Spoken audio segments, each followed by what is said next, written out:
बिस्मिल्लाहिर्रहमानिर्रहीम। अस्सलाम वालेकुम। रात न्यूज के साथ वजी अहमद सिद्दीकी आपकी खिदमत में हाजिर है। पाकिस्तान पीपल्स पार्टी के चेयरमैन बिलावल भुट्टो जरदारी खम्स होकर मैदान में आ गए हैं।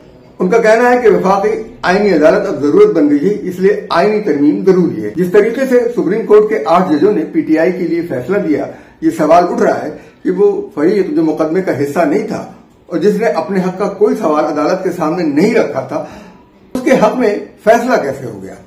इस तरह के 9 सवालात हैं जो चीफ जस्टिस ने 8 जजों से किए हैं और इन जजों की ढिठाई देखिए कि अपनी इस मावराए आईन और कानून फैसले पर डटे हुए हैं। जिस जमात ने अपना इंतखाबी निशान न मिलने के बाद इलेक्शन ही नहीं लड़ा, उसके उम्मीदवारों ने इस बात पर एहतजाज भी नहीं किया कि उन्हें आजाद करार दिया गया है और सब ने ये तस्लीम करके कि वो आजाद उम्मीदवार हैं इलेक्शन लड़ा। तो किस कानून और कायदे के तहत ये 8 जज इतनी बड़ी तादाद में ये नशिस्तें तहरीक इंसाफ के हवाले कर रहे हैं और उन नशिस्तों की शरह के मुताबिक मखसूस नशिस्तें भी अलॉट कर रहे हैं, जबकि मखसूस नशिस्तें जमहूरियत की नफी हैं। इन नशिस्तों पर अफराद को नामजद किया जाता है और ये पार्लियामेंट के जमहूरी फैसलों पर असरअंदाज होते हैं। बिल्कुल गैर मुंतखब लोग होते हैं, वोटों से नहीं आए होते हैं, सिर्फ चूज किए हुए लोग होते हैं। खवातीन और अकलियतों को अगर इजाफी नशिस्तें देनी है तो इलेक्शन के मौके पर ही खवातीन को मुख्तलिफ जमातों की खवातीन उम्मीदवारों की फहरिस्त दे दी जाए, जिसमें वो अपनी तरजीह का तयन करें। इस तरह अकलियतों को भी फहरिस्त दे दी जाए कि वो अपने पसंदीदा उम्मीदवार के हक में वोट दें, ताकि खवातीन और अकलियतों का अपना मुंतखब करदा नुमाइंदा असेंबली में उनकी नुमाइंदगी करे। उम्मीदवारों का वो तयन हो।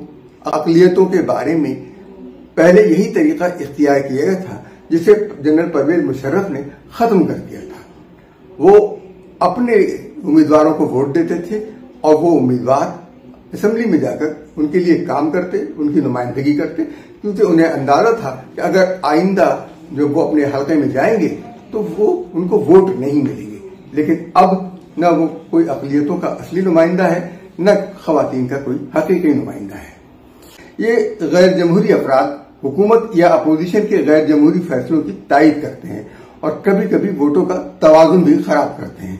इस पस मंजर में ऐसे जज सामने आए हैं जो आइन और कानून से या तो नावाकिफ हैं या अपने कहे को कानून और अपने लिखे को आइन समझते हैं। इनकी मराआत पर करोड़ों बल्कि अरबों रुपए माहाना खर्च होते हैं। दूसरी बात एक और सामने आई है कि ग्रेड 22 के 49 अफराद पर माहाना 4 करोड़ रुपए के लगभग खर्च होता है।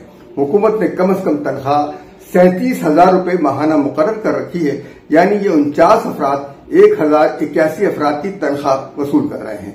ग्रेड 22 के एक अफसर को 8,16,000 रुपए की माहाना मराआत दी जाती है, यानी एक अफसर 22 अफराद की तनख्वाह वसूल करता है और कारकर्दगी एक फर्द के बराबर भी नहीं होती। इन अफसरान को नवाजने का मतलब ये है कि अवाम पर मजीद बोझ डाला जाए। ये अफसरान अपना बिजली का बिल खुद अदा नहीं करते, अपनी गाड़ी में पेट्रोल अपनी जेब से नहीं भरते और अपने मकान का किराया अपनी तनख्वाह से नहीं अदा करते। तो ये कौम का दर्द और दुख क्या जानेंगे। हमारे चैनल को लाइक कीजिए, सब्सक्राइब कीजिए और शेयर कीजिए। हमें इजाजत दीजिए। अल्लाह हाफिज़ व नासिर।